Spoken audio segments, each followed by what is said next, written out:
Hello friends, कैसे हैं आप लोग। हाँ जी बेटे, फिनेंशियल इंस्ट्रूमेंट के हम 10 लेक्चर्स की रिवीजन कर चुके हैं। मैंने आपको फर्स्ट वीडियो में 4 लेक्चर्स का रिवीजन कराया था और अगले 2 लेक्चर्स में 3-3 वीडियोस का रिवीजन कराया था। टोटल 10 लेक्चर्स हम रिवाइज़ कर चुके हैं और मैं उसके बाद का रिवीजन आपको आज स्टार्ट करके दूंगा। और आज मैं खड़ा हूँ लेक्चर नंबर 13 पे। अब आप बोलेंगे सर 11वां और 12वां कहाँ गया। 11वां 12वां अगले वीडियो में, वो डेरिवेटिव्स के ऊपर है। तो मैं आपको आज वीडियो नंबर 13, 14, 15 ये आपको रिवाइज़ करा रहा हूँ और नेक्स्ट वीडियो में इसका रिवीजन वाइंड अप कर लेंगे। एक डेरिवेटिव्स और एम्बेडेड डेरिवेटिव्स मैंने रोक लिए, वो नेक्स्ट वीडियो में कराऊँगा। तो वीडियो नंबर 10 तक हम आ चुके हैं। 11वां और 12वां वीडियो हमारा होल्ड पे है, उसका हम रिवीजन कल लगाएंगे। तो 13 और उसके बाद के वीडियोज़ हम यहाँ कवर कर रहे हैं। इस वीडियो में बेटे मैंने आपको D recognition of financial liability के बारे में बताया था। हमने अभी तक क्या क्या पढ़ा, फिनेंशियल इंस्ट्रूमेंट का मीनिंग, फिनेंशियल एसेट का मीनिंग, फिनेंशियल लायबिलिटी का मीनिंग, फिर फिनेंशियल एसेट के अकाउंटिंग मॉडल पढ़े सारे, फिनेंशियल लायबिलिटी के सारे अकाउंटिंग मॉडल पढ़ लिए हमने, है ना। रिक्लासिफिकेशन, इम्पेयरमेंट, सब चीज़ें रिवाइज कर ली। अब हम खड़े हैं D recognition of financial liabilities. अगर आपके पास कोई फिनेंशियल लायबिलिटी है या कोई फिनेंशियल एसेट है तो उसको बुक्स में से हम डी रिकॉग्नाइज कब करेंगे, बुक्स में से हटाना।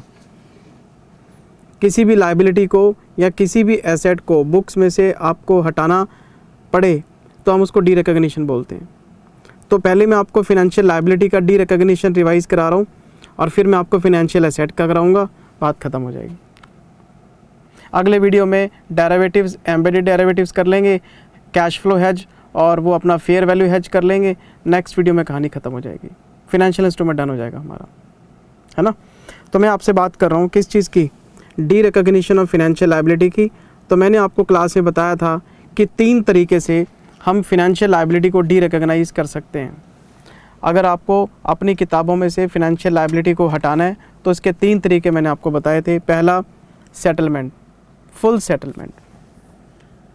जिसके पैसे आपने देने हैं उसको आप टाइम पे पैसा दो, जय श्री राम। डिबेंचर को रिडीम करने का टाइम आ गया, लो जी पैसे आपके। प्रेफरेंस शेयर्स को रिडीम करने का टाइम आ गया, लो जी आपके पैसे। ट्रेड पेबल्स को पे करने का टाइम आ गया, लो जी आपके पैसे। बिल्स पेबल को पे करने का टाइम आ गया, लो जी आपके पैसे। बैंक ओवरड्राफ्ट को रीपे करने का टाइम आ गया, लो जी। बैंक लोन को वापस करना, लो जी किसी और का लोन। जब हम अपनी लायबिलिटीज़ को टाइम पे सेटल कर देते हैं और हम उसको कह देते हैं फुल सेटलमेंट, कहानी ख़त्म, लो भैया अपने पैसे लो और चलते बनो। Liability account debit to bank, simple बात बिल्कुल। आप उसको पेमेंट कर दें, अपनी कोई दूसरी फिनेंशियल एसेट दे दें, मतलब आपने लायबिलिटी को पेमेंट कर दी टाइम पे, बात ख़त्म हो गई। दूसरा मैंने आपको बताया था SDR। ये क्या था, स्ट्रैटेजिक डेट रीस्ट्रक्चरिंग, SDR। एक था फुल सेटलमेंट, ये तो नॉर्मल पेमेंट है। एक आपका है स्ट्रैटेजिक डेट रीस्ट्रक्चरिंग और तीसरा है अर्ली पेमेंट। ये रहा जी अर्ली पेमेंट।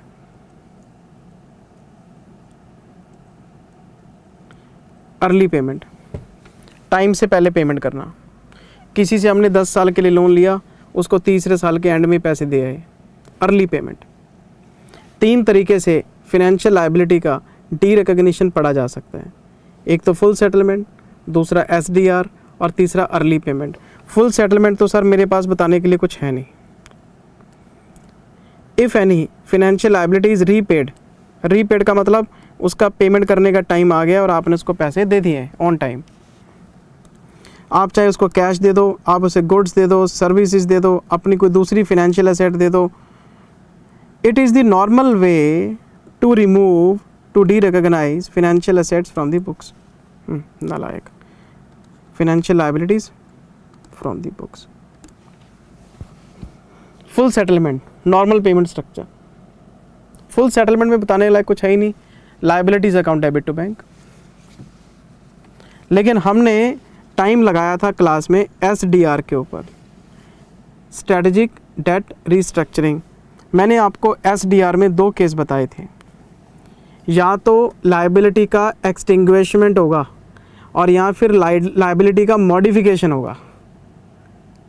सबसे पहली बात, एसडीआर किसको कहते हैं ये भी आपको हमने अब क्लास में डिस्कस किया हुआ हमने, मैं आपको रिवाइज़ करा देता हूँ। हमने किसी से लोन लिया और उसकी पेमेंट में डिफ़ॉल्ट कर दिया। पेमेंट में डिफ़ॉल्ट किया तो हमने फाइनेंसर को बोला जी पुराने वाला खाता बंद करके आप ऐसा करो, हमारे लोन को रीस्ट्रक्चर कर दो और नए टर्म्स एंड कंडीशन बना दो, हम फ्यूचर में ईमानदारी से पैसा दे देंगे। दूसरा, मार्केट रेट ऑफ इंटरेस्ट बहुत कम हो गया, आपने लोन ले रखा है 10% में, मार्केट में आरबीआई ने रेट कट करके 6% पे ले आया, तो आपको लोन रीस्ट्रक्चर करना पड़ सकता है। आप फालतू ब्याज क्यों दोगे? तो मार्केट रेट ऑफ इंटरेस्ट की वजह से या पेमेंट में डिफ़ॉल्ट की वजह से आपको लोन्स के या लायबिलिटी के जो टर्म्स हैं वो रीस्ट्रक्चर करने पड़ सकते हैं। और मैंने आपको बताया था क्लास में कि एसडीआर 2 तरीके से हो सकता है, या तो लायबिलिटी में आपको एक्सटिंग्विशमेंट पढ़ना पड़ेगा या फिर मॉडिफिकेशन पढ़ना पड़ेगा। अब ये कैसे पता लगता है कि एक्सटिंग्विशमेंट होगा या मॉडिफिकेशन होगा? उससे पहले एक 10% टेस्ट होता है इसका। अगर 10% का जो टेस्ट है वो पास हो जाता है, मतलब अगर आपका लोन रीस्ट्रक्चर होने के बाद जो न्यू टर्म्स एंड कंडीशन है उसमें जो वेरिएशन है वो 10% या उससे ज़्यादा है एग्जिस्टिंग कैरिंग अमाउंट से, तो फिर हम एक्सटिंग्विशमेंट कर देंगे। और अगर वो वेरिएशन 10% से नीचे है तो हम ये मानेंगे कोई ज़्यादा बड़ी बात नहीं है, मॉडिफिकेशन कर लेंगे। एक्सटिंग्विशमेंट में मैंने आपको बताया था कि एग्जिस्टिंग कैरिंग अमाउंट को हम रिमूव कर देते हैं और न्यू टर्म्स को हम रिकॉग्नाइज कर लेते हैं। पुराना गया लोन, नया आ गया। लेकिन मॉडिफिकेशन में क्या करते हैं, हम एग्जिस्टिंग कैरिंग अमाउंट को कंटिन्यू करते हैं और उसी में हल्के फुल्के चेंजेस करके हम उसको कंटिन्यू कर लेते हैं। लेकिन ये बात कैसे पता लगेगी कि एक्सटिंग्विशमेंट करना है या मॉडिफिकेशन करना है? ये 10% टेस्ट के ऊपर डिपेंड करता है। अगर आपके न्यू टर्म्स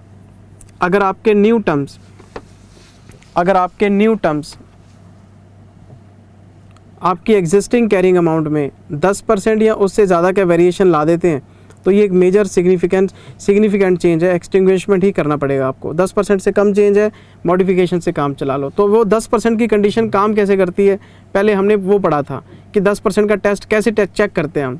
तो शायद आपको याद हो, मैंने आपको बताई थी ये बात कि जो न्यू टर्म्स हैं इसके आउटफ्लो चेक करो क्या क्या हैं। न्यू टर्म्स, मैं ना तो एक्सटिंग्विशमेंट की बात कर रहा हूँ ना मैं मॉडिफिकेशन की बात कर रहा हूँ, मैं तो ये देखने की कोशिश कर रहा हूँ कि एक्सटिंग्विशमेंट होगा कि मॉडिफिकेशन होगा, मैं तो ये देखने की कोशिश कर रहा हूँ। और उसके लिए मुझे 10% की कंडीशन चेक करनी है। तो 10% कंडीशन को टेस्ट करने का तरीका बता रहा हूँ मैं आपको। पहले न्यू टर्म्स देखो क्या है, जो लोन रीस्ट्रक्चर हो क्या है, उसमें देखो आउटफ्लो क्या है। एक प्रिंसिपल होगा, एक इंटरेस्ट होगा, एक ट्रांजैक्शन कॉस्ट होगी, कोई लीगल फीस, कोई स्टैम्प पेपर, कुछ भी, ये सारा आउटफ्लो है। इसकी आप प्रेजेंट वैल्यू बना लो। प्रेजेंट वैल्यू किसके? ईआरआर पे। कौन सा ईआरआर? ओल्ड वाला, पुराने वाला, नया वाला रेट नहीं लेना अभी। जो लायबिलिटी आप रीस्ट्रक्चर कर रहे हैं उसका जो ओरिजिनल ईआरआर है, ओरिजिनल, मैं इसको ओरिजिनल भी बोल सकता हूँ, आप उसी रेट को यूज़ करके न्यू आउटफ्लो को आप डिस्काउंट कर लो, ठीक है। इसमें से माइनस करो existing carrying amount of liability, जो लायबिलिटी आपकी किताबों में पड़ी है, ये डिफरेंस आ गया। फिर डिफरेंस को हम डिवाइड करेंगे एग्जिस्टिंग लायबिलिटी से और इसकी परसेंटेज बनाएंगे।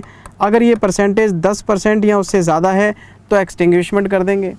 अच्छा, सीधी सी बात, जो न्यू टर्म्स के अंदर आउटफ्लो है उसकी प्रेजेंट वैल्यू बनानी है पहले और उसका कंपैरिजन एग्जिस्टिंग कैरिंग अमाउंट से कराना है। हम ये देखने की कोशिश करते हैं कि जो न्यू टर्म्स हैं वो आपकी एग्जिस्टिंग कैरिंग अमाउंट के कंपैरिजन में कितनी चेंज हुई हैं। लेकिन ये पता तभी लगेगा जब रेट बराबर रख के चलोगे। तो जो रेट आपका यहाँ पे है वही रेट आपने यहाँ रखना है। तो जो आपका इफेक्टिव रेट ऑफ रिटर्न आप अपने टेबल में यूज़ कर रहे हो अमोर्टाइजेशन वाले में, वही रेट आपने यहाँ रख के न्यू टर्म्स को डिस्काउंट करके कंपैरिजन करना है कि फ्लक्चुएशन कितना आ रहा है, कैश फ्लो कितने चेंज हो रहे हैं। अगर मेजर चेंज हो रहे हैं 10% या उससे ज़्यादा तो एक्सटिंग्विशमेंट कर दो, नहीं तो फिर आप मॉडिफिकेशन कर लो। ये देखो मैं आपको पहले नोट्स चेक करा दूँ बेटे। ये हमारा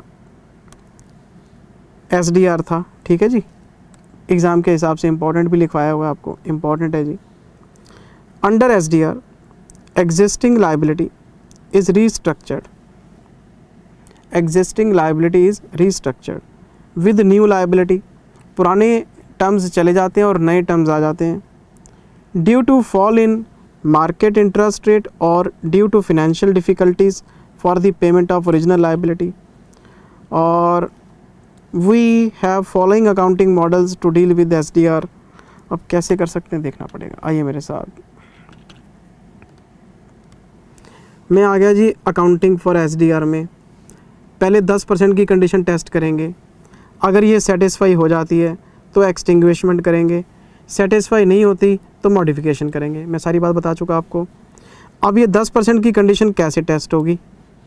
सबसे पहले आप प्रेजेंट वैल्यू निकालिए, किस चीज़ की? कैश आउटफ्लो की। कौन सी कैश आउटफ्लो? न्यू टर्म्स वाले। कौन सा? IRR ओरिजिनल वाला। अच्छा, कैश आउटफ्लो लेने हैं न्यू और IRR लेना है पुराना। इसमें ब्याज हो सकता है आपका, प्रिंसिपल हो सकता है, ट्रांजैक्शन कॉस्ट हो सकती है, सबकी प्रेजेंट वैल्यू बना ली। फिर इसमें से माइनस कर लिया एग्जिस्टिंग लाइबिलिटी की कैरिंग अमाउंट, ये डिफरेंस आ गया। डिफरेंस की हमने परसेंटेज बता दी। अगर ये परसेंटेज और डिफरेंस ज़्यादा आ रही है तो ये मॉडल, नहीं तो ये मॉडल। तो पेपर में आपको पहले 10% की कंडीशन टेस्ट करनी पड़ेगी, फिर उसके बाद मॉडल डिसाइड होगा, फिर अकाउंटिंग होगी। अच्छा जी, फिर मैंने आपको क्वेश्चन नंबर 97 कराया। 97 में ना तो एक्सटिंग्विशमेंट कराया ना मॉडिफिकेशन कराया, सिर्फ ये टेस्ट कराया कि 10% की कंडीशन टेस्ट कैसे होती है। फिर 98 कराया आपको, फिर 100 कराया आपको। 3 क्वेश्चन कराए 10% की कंडीशन टेस्ट करने पे। फिर हम आ गए एक्सटिंग्विशमेंट में। फिर हम किस में आ गए? हम आ गए एक्सटिंग्विशमेंट में कि अगर वेरिएशन 10% या उससे ज़्यादा है और आप एक्सटिंग्विशमेंट मॉडल लगाना चाहते हैं तो अकाउंटिंग कैसी होगी? बड़ी सिंपल बात है। सबसे पहली बात मैंने आपको बताई थी कि आप एक तो इंटरेस्ट ले लो, एक आप इसमें प्रिंसिपल ले लो। ट्रांजैक्शन कॉस्ट नहीं लेनी, इसको P&L में डाल दो। अगर आप एक्सटिंग्विशमेंट ऑफ लायबिलिटी में खड़े हैं तो ट्रांजैक्शन कॉस्ट को सीधा P&L में ले जाओ। ट्रांजैक्शन कॉस्ट की हम बात नहीं करेंगे, सीधा P&L में राइट ऑफ होगी। एक तो ब्याज ले लो, एक प्रिंसिपल ले लो। कौन सा? न्यू टर्म्स का। किसका? न्यू टर्म्स का। इसके ऊपर PV फैक्टर लगा दो। किसके? मार्केट रेट के। कौन सा market rate? Current market rate. जिस डेट को आप एक्सटिंग्विशमेंट कर रहे हैं उस दिन मार्केट में क्या रेट चल रहा है वो रेट ले लो, न्यू रेट। आउटफ्लो में 2 चीज़ें लेनी है, ब्याज और प्रिंसिपल। ट्रांजैक्शन कॉस्ट नहीं लेनी, ट्रांजैक्शन कॉस्ट P&L में जाएगी। इसको हम क्या बोलेंगे? इसको बोलेंगे fair value of new liability. और करेंगे क्या? इसको रिकॉग्नाइज कर लेंगे। पुराने वाली जो कैरिंग अमाउंट है, एग्जिस्टिंग कैरिंग अमाउंट है, उसको डीरिकॉग्नाइज कर दो, इसको रिकॉर्ड कर लो। तो एंट्री क्या बनेगी? एंट्री बनेगी इसमें existing liability debit to new liability. इसको यहाँ ले आएंगे, पुराने वाला हटा देंगे, और जो भी इन दोनों का डिफरेंस होगा वो P&L में चला जाएगा। उसको लॉस और प्रॉफिट ऑन एक्सटिंग्विशमेंट मान लेंगे हम। तो एक्सटिंग्विशमेंट में करना क्या है? पुराने वाली लायबिलिटी को डीरिकॉग्नाइज करना है और नए वाले को रिकॉग्नाइज करना है। उन दोनों के डिफरेंस को P&L में डालना है। नया वाला आएगा कैसे? आप इंटरेस्ट ले लो, प्रिंसिपल ले लो न्यू टर्म्स का, उसकी प्रेजेंट वैल्यू निकाल लो मार्केट रेट से, जो आज का मार्केट रेट है, उसे फेयर वैल्यू रिकॉग्नाइज कर लो। ट्रांजैक्शन कॉस्ट को P&L में डाल दो। ट्रांजैक्शन कॉस्ट को हम कहीं भी अमोर्टाइजेशन में नहीं लेंगे, वो सीधा P&L में जाएगी। एक्सटिंग्विशमेंट में आपको ये बात याद रखनी पड़ेगी। ये देखो आप, अगर मैं आपको ये सारी चीज़ें एक बार नोट से चेक कराऊँ तो डीरिकॉग्नाइज कर दो किस चीज़ को? Carrying amount of existing liability को हटा दो, ठीक है जी। रिकॉग्नाइज कर लो किसको? फेयर वैल्यू को। किस चीज़ का? न्यू टर्म्स पे। Fair value should be calculated at market rate. Fair value shall not include transaction cost because transaction cost will be written off in profit and loss account. और जो भी step 1 step 2 का difference होगा उसे extinguishment का loss profit मान के P&L में डाल देंगे हम। फिर इस पे क्वेश्चन कराया आपको 97।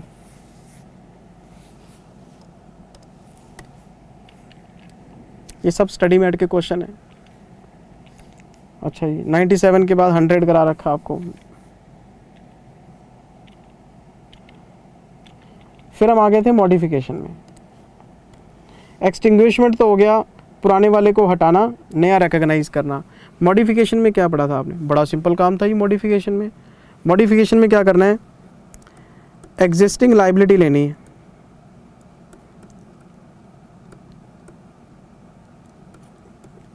Existing carrying amount of liability लेनी है। किताबों में जाओ, देखो क्या कैरिंग अमाउंट पड़ी है, इसमें से माइनस कर लो ट्रांजैक्शन कॉस्ट। जब आप लायबिलिटी को रीस्ट्रक्चर करेंगे तो लीगल फीस, स्टैम्प पेपर, दोबारा से कॉन्ट्रैक्ट बनेगा, कुछ खर्चे वर्चे करने पड़ेंगे। आप इस कैरिंग अमाउंट में से माइनस कर लो, तो ये आपकी आ जाएगी रिवाइज्ड कैरिंग अमाउंट। आ गई? हाँ जी। अब क्या करना है? अब आपको ये पता है कि जो न्यू टर्म्स हैं उसमें आपको न्यू टर्म्स के हिसाब से पैसा देना होगा। अच्छा जनरल सर, इससे तो हमारा IRR चेंज हो जाएगा। बिल्कुल। हमने क्या करा? एग्जिस्टिंग लायबिलिटी ली, उसमें से ट्रांजैक्शन कॉस्ट माइनस कर ली। ट्रांजैक्शन कॉस्ट को यहाँ माइनस करने का मतलब है हम IRR बढ़ाने की बात कर रहे हैं। बस IRR रिवाइज कर दो आपका, और ये जो ट्रांजैक्शन कॉस्ट है ये ऑटोमेटिकली IRR बढ़ने से एब्जॉर्ब हो जाएगी और अमोटाइज होती रहेगी धीरे धीरे। एक्सटिंग्विशमेंट में ट्रांजैक्शन कॉस्ट P&L में डालनी है, मॉडिफिकेशन में वो अपने आप IRR में एब्जॉर्ब हो जाती है। तो हम करेंगे क्या? ये रिवाइज्ड कैरिंग अमाउंट है नेट। फिर हम क्या करेंगे? जो कैश आउटफ्लोज हैं न्यू टर्म्स के अंदर, इन दोनों को बराबर करके IRR रिवाइज करेंगे अपना, और IRR पक्का बढ़ के आएगा। जब IRR बढ़ेगा तो ड्यू होने वाला इंटरेस्ट बढ़ेगा, ड्यू होने वाला इंटरेस्ट बढ़ेगा तो P&L पे बर्डन बढ़ेगी आपकी। तो मॉडिफिकेशन के केस में हम पुरानी लायबिलिटी का डी रिकॉग्निशन नहीं करते, हम अपना IRR बढ़ा लेते हैं उस केस में, क्योंकि न्यू टर्म्स रीस्ट्रक्चर होके आपको पता है ज़्यादा पैसे के साथ ही आएंगी, तो आउटफ्लो फ्यूचर में बढ़ना ही है आपका, तो IRR बढ़ेगा बढ़ेगा। सिंपल सी अकाउंटिंग बताई थी मैंने आपको, ये देखो। Do not derecognise carrying amount, मत करो। इट शुड बी एडजस्टेड, इसको एडजस्ट करो। If transaction cost is incurred under new terms, अगर कोई ट्रांजैक्शन कॉस्ट है तो इसमें से माइनस करके आप इसको एडजस्ट करो, कर लिया। It means that transaction cost will be amortised, ठीक है जी।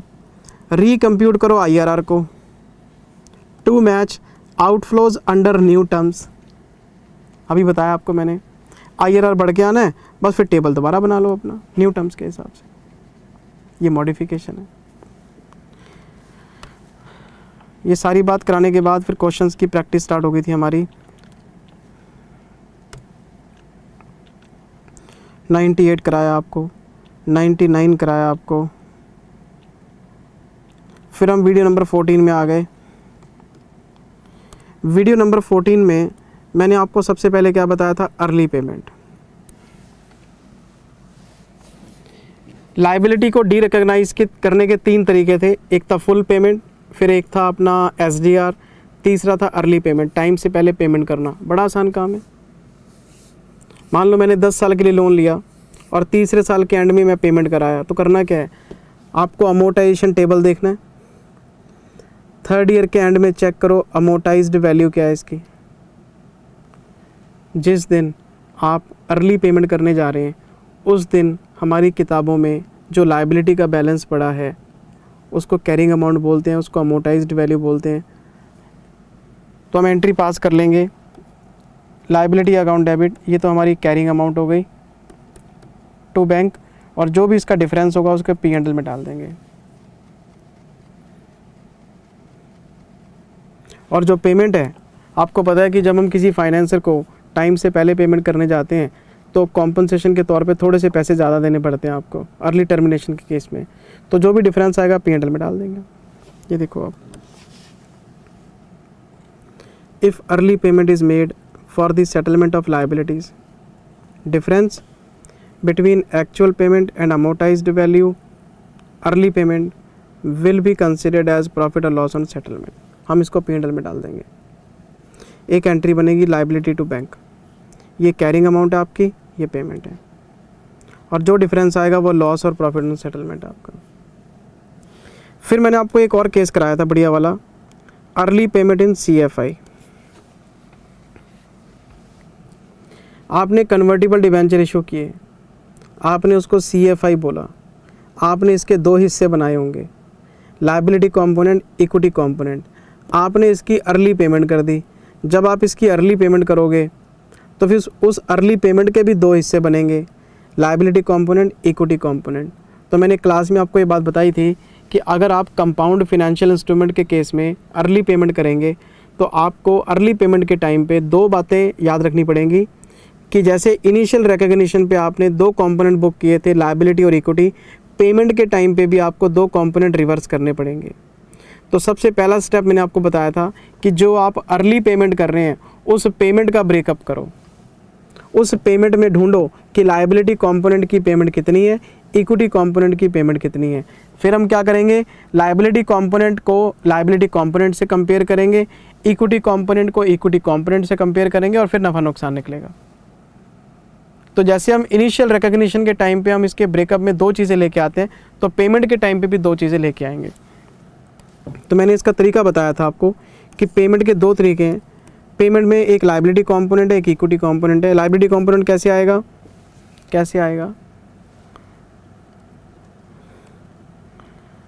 Cash outflow into market rate. नहीं समझे? जिस लायबिलिटी को आप टाइम से पहले सेटल कर रहे हैं, आप ये देखो कि फ्यूचर में कितना पैसा हमने देना था इसका।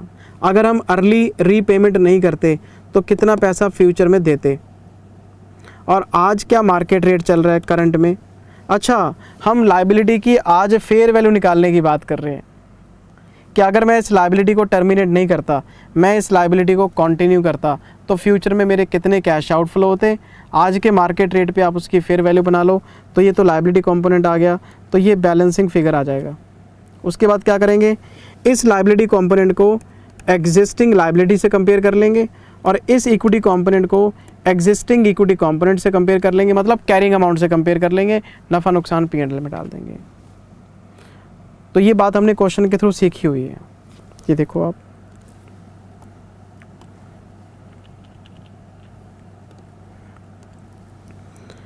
Early payment in CFI compound financial instrument. मैंने आपको बोला था स्प्लिट ऑफ, क्या पेमेंट को स्प्लिट ऑफ करो। कौन सी पेमेंट को, जो आप अर्ली रिडम्पशन के टाइम पे दे रहे हैं। ये repayment to be made, fair value निकाल लो फ्यूचर कैश आउटफ्लोज का मार्केट रेट पे, और इसको मान लेंगे हम पेमेंट फॉर लायबिलिटी कंपोनेंट। ये हमारा पेमेंट फॉर इक्विटी कंपोनेंट आ जाएगा, बैलेंसिंग फिगर। उसके बाद क्या करना है, difference between carrying amount of liability and equity with payment made for liability and equity will be transferred P&L लगा। और इसका एक क्वेश्चन कराया था मैंने आपको 39। इसमें मैंने आपको काफ़ी टाइम लगा के एक स्टडी मटेरियल की मिस्टेक बताई थी, और मैंने क्लास में बोला था कि भैया मैं मिस्टेक ठीक नहीं करा रहा, मैं तो स्टडी मेट के हिसाब से करा रहा हूँ आपको। इसमें लॉजिकली फंडामेंटली मैंने बच्चे को बताया था कि मिस्टेक कहाँ पे है इसके अंदर, और फिर हमने उस मिस्टेक को इग्नोर ही किया था। मैंने क्या बोला था, एग्जामिनर के पास इतनी काबिलियत नहीं है कि वो इतनी डेप्थ तक जाके इस पॉइंट को समझेगा। वो स्टडी मेट के हिसाब से आपका आंसर चेक करेगा, तो स्टडी मेट के हिसाब से पेपर में सॉल्व करके आ जाओ। शायद आपको याद होना चाहिए, हमने क्लास में डिस्कशन किया था। जनरल मिस्टेक्स जो मैं बताता हूँ वो तो उसकी नज़र में होती हैं, लेकिन जो बहुत ज़्यादा डेप्थ वाली मिस्टेक्स होती हैं वो शायद एग्जामिनर नहीं पकड़ पाए। क्यों, हमारा तो धंधा है सर कोचिंग का, हमें तो सारी बातें पता होती हैं, है ना। एग्जामिनर इतनी गहराई तक नहीं जा पाता। हम लोगों का तो प्रोफेशनल करियर है ना, तो उस वजह से हम पढ़ते हैं, मेहनत करते हैं। नंबर ऑफ़ स्टूडेंट ज़्यादा होते हैं, मेहनत करते हैं, मोटिवेट करती हैं ये चीज़ें हमें। एग्जामिनर अपनी नॉलेज को कई बार अपडेट नहीं करता, क्योंकि उसको एक पेपर को चेक करने के 115 रुपये मिलने, है ना। तो मैंने आपको बोला था स्टडी मेट से पंगा नहीं लेंगे हम यहाँ पे। इसकी गलती मैंने इग्नोर करवाई थी आपको स्टडी मेट में, और हमने स्टडी मेट के हिसाब से सॉल्व किया था इस क्वेश्चन को।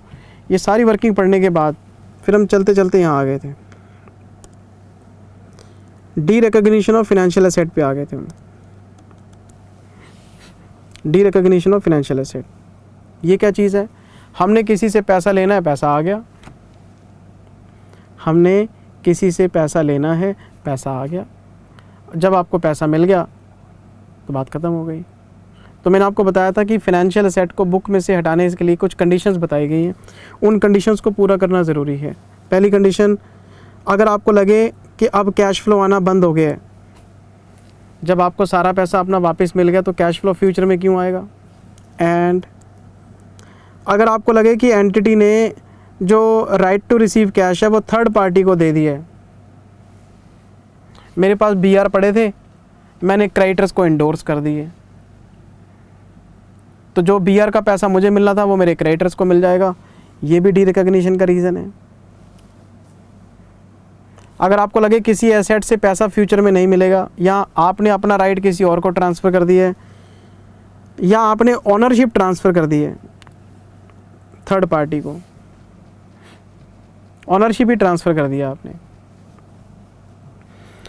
कोई भी केस आ जाए, फाइनेंशियल एसेट को हटा दो, एंट्री डाल दो, bank account debit to financial asset, ये पैसा आ रहा है, ये कैरिंग अमाउंट है, डिफरेंस P&L में डाल देंगे। अगर कुछ आएगा तो अमाउंट ज़्यादा आ जाएगी तो गेन है, कम आएगी तो लॉस है। ये D recognition of financial asset हमने पढ़ा था। फिर मैंने आपको 2 क्वेश्चन बताए थे सिंपल वाले, 102 और 101 नंबर क्वेश्चन, 101।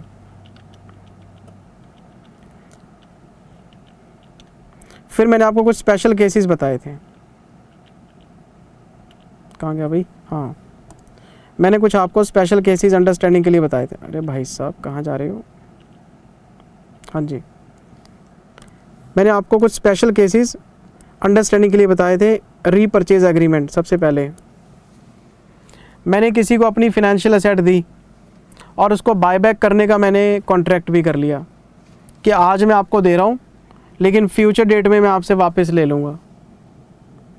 तो अगर आप कोई रीपर्चेज एग्रीमेंट करते हैं तो आपको डी रिकॉग्निशन करने की ज़रूरत नहीं है, लेकिन कंडीशन ये है कि आप सामने वाले को बताएं कि आप ये एसेट जो उसको दे रहे हैं वापस कब लेंगे, किस प्राइस पे लेंगे।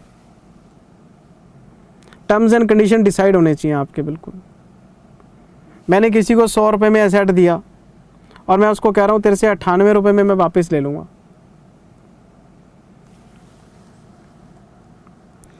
रीपर्चेज प्राइस और जो रिटर्न ऑन लेंडर मनी है ये पहले से पता होना चाहिए।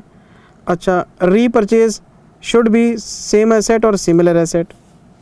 सीधी सी बात यह है कि मेरे पास कोई एसेट पड़ी है, मेरे को पैसे की ज़रूरत है, मैंने वो एसेट सामने वाले को दी, उसको बोला आप इसको रखो 4 साल तक, मुझे पैसा दे दो।